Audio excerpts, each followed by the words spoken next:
Okay, we'll take a quick look at setting up the digital oscilloscope. This is quite straightforward because of this button here on the right hand side called the auto set. And usually when you have a circuit set up, you can just simply hit auto set, and it'll sort of find, the oscilloscope will find the right way in which to view the waveform, that we can see it accurately and be able to take measurements from it. But you may in some cases have to do some adjustments to that. Some internal settings may not just be set up quite the way you want them in order to get the results that the measurements that you need to take. So the first thing that we'll do is we just look at the waveform that the actual oscilloscope generates itself, which we would use to calibrate and use to check if the scope's working fine.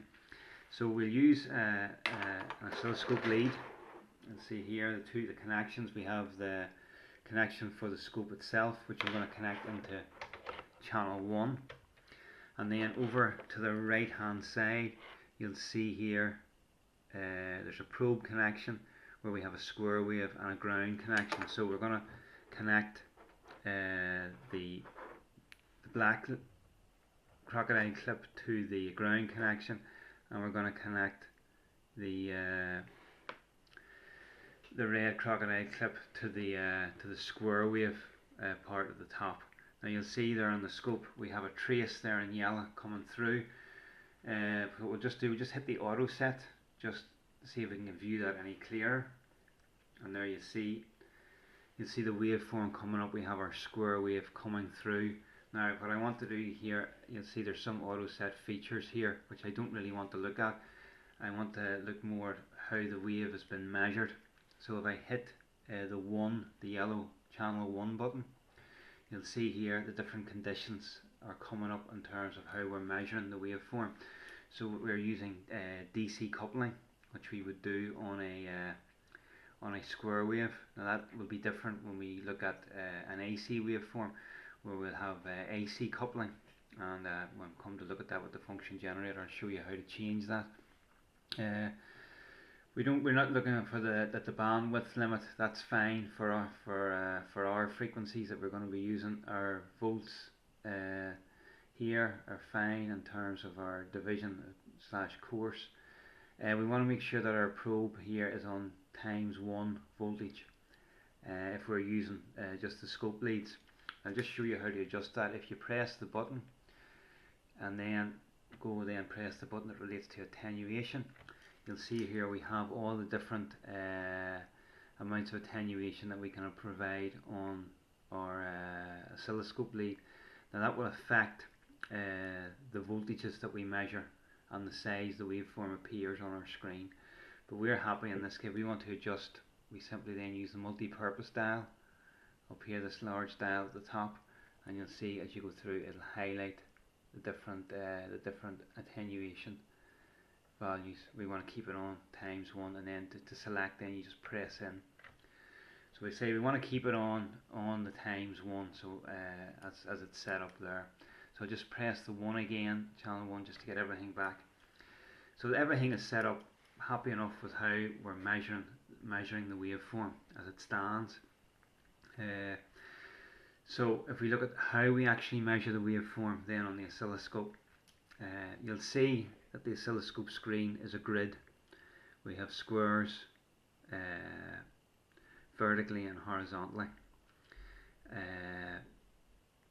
As far as our measuring voltage and size of our waveform is concerned, we use the vertical range for that.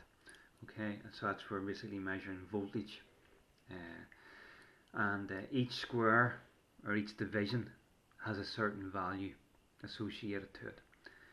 In this case here, you'll see here the channel 1, the yellow one here, it's got 2 volts associated with it. That means that each square on the screen is equal to 2 volts. So we'll see here our waveform is roughly covering, if we just use our eye to judge, is covering 2.5 squares. So if each square is worth 2 volts or has a value associated with 2 volts, we could safely say that that is about waveform as an amplitude of 5 volts. Now the actual oscilloscope itself, we'll see here, it's given a peak to peak reading of a 5.1 volts, just slightly greater than that. So we can say that our waveform there is sitting around 5 volts. The center point here will be 0, and you'll see it tagged there at 0. We can move, if we wish, we can move the waveform up and down the screen by using the vertical position dial here. As you can see the waveform moving up and down, and you'll see the tab that's associated to the 0 reference part of the voltage moving along with it down the left hand side.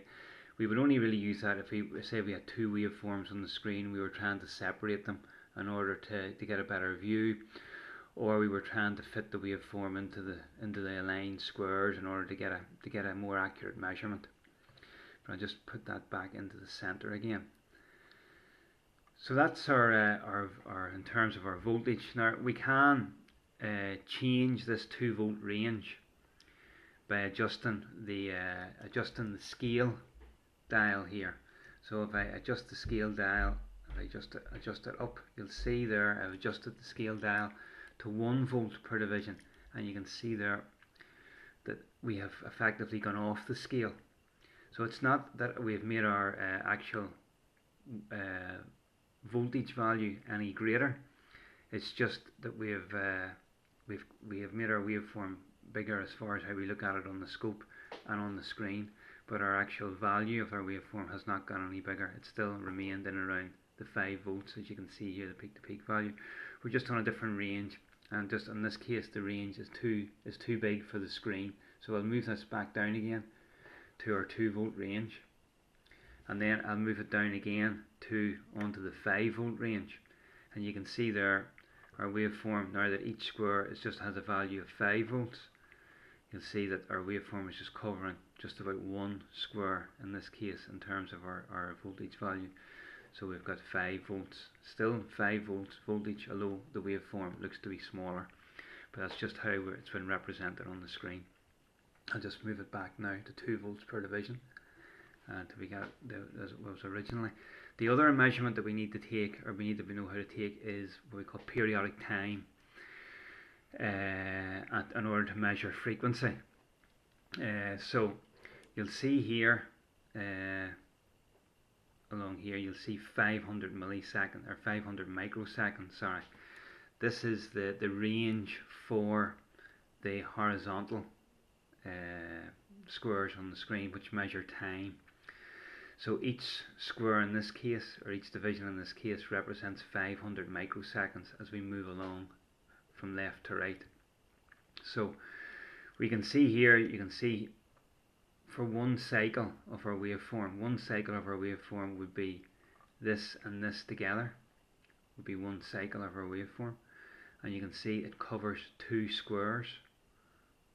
So we have 500 microseconds, so we'll have 500 microseconds here, 500 microseconds here, giving us 1000 microseconds. So the length of time for one cycle of our waveform, or one period of our waveform, is 1000 microseconds. So we can use that to calculate our frequency, and just on the calculator here, if we do 1 over 1000 microseconds, or 1000 by 10 to the minus 6, you'll see we get a frequency of 1000 hertz, or 1 kilohertz. So measuring the time on the periodic time on the oscilloscope will give us our frequency as well. Now you can also see down on the right hand side of the screen we have a frequency measurement here of just about 1 kilohertz, 1.00741 kilohertz for this particular waveform. Now, like the voltage or the amplitude, we can adjust how we look at the waveform on the screen using the horizontal scale button, or the time scale button.